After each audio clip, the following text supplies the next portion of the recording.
சாத்தூர் அருகே தேர்தல் பறக்கும் படை வாகன சோதனையில் அனுமதியின்றி கொண்டுவரப்பட்ட 48 மது பாட்டில்கள் பறிமுதல் செய்யப்பட்டது.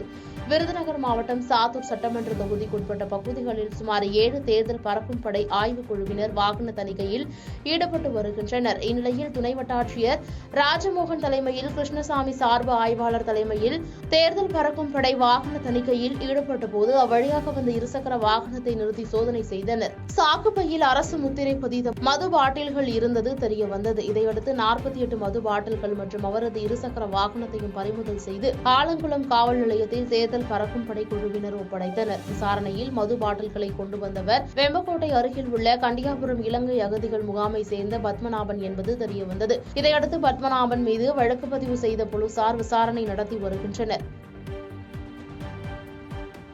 பாதகம் செய்பவரை கண்டால் நாம் பயங்கொள்ளலாகாது பாப்பா, மோதி மிதித்து விடு பாப்பா, அவர் முகத்தில் உமிழ்ந்து விடு பாப்பா. அண்மை செய்திகளை உடனுக்குடன் தெரிந்து கொள்ள இணைந்திருங்கள் இயம்நாடு.